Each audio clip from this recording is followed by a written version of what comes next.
দেখছেন সবার খবর, সবার নজর, বার্তা এক নজর। বিয়ের প্রতিশ্রুতি দিয়ে সহবাসের অভিযোগ, কলকাতা থেকে গ্রেপ্তার দমদমের যুবক। বান্ধবীর বয়ফ্রেন্ডের বন্ধু রজত সিং পলাতক ছিলেন। বারুইপুর পুলিশের স্পেশাল অপারেশন টিম গ্রেপ্তার করল। বিয়ের প্রতিশ্রুতি দিয়ে সহবাসের অভিযোগে গ্রেপ্তার হলেন দমদম চিরিয়া মোড় পাইকপাড়ার বাসিন্দা রজত সিং। অভিযুক্ত একটি বেসরকারি কোম্পানিতে কর্মরত। পুলিশ ও নির্যাতিতার পরিবার সূত্রের খবর, 2022 সালে বান্ধবীর বয়ফ্রেন্ডের বন্ধু রজত সিং এর সঙ্গে সম্পর্ক তৈরি হয় নির্যাতিতার।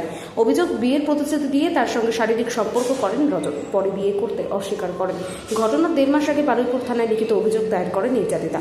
অভিযোগ দায়েরের পর থেকে অভিযুক্ত পলাতক ছিলেন। বারুইপুর পুলিশ জেলার স্পেশাল অপারেশনের টিমের সদস্যরা গতকাল রাতে অভিযান চালিয়ে কলকাতা থেকে অভিযুক্ত রজত সিংকে গ্রেপ্তার করেন। ধৃতকে আজ বারুইপুর মহকুমা আদালতে পেশ করা হবে। ভারতীয় ন্যায় সংহিতার সংশ্লিষ্ট ধারায় মামলা রুজু করা হয়েছে। ঘটনা তদন্ত শুরু করেছে পুলিশ। 4 বছরের সম্পর্ক, আমার বাড়িতে তার যাতায়াত, তার বাড়িতে আমার যাতায়াত, এরকম করতে করতে গভীরে যায়। ইভেন আমার ইচ্ছার বিরুদ্ধে বহুবার সহবাস হয়। 2বার আমি অন্তঃসত্ত্বা হয়ে যাই। 2বারই আমাকে জোর করে ঘুরতে যাওয়ার নাম করে নিয়ে গিয়ে বাচ্চাটাকে ওয়াশ করিয়ে দেয়, তার মা আর সে মিলে জোর জবরদস্তি করে। ছেলের তরফ থেকে কোনো রকম কি হুমকি দেওয়া হচ্ছে?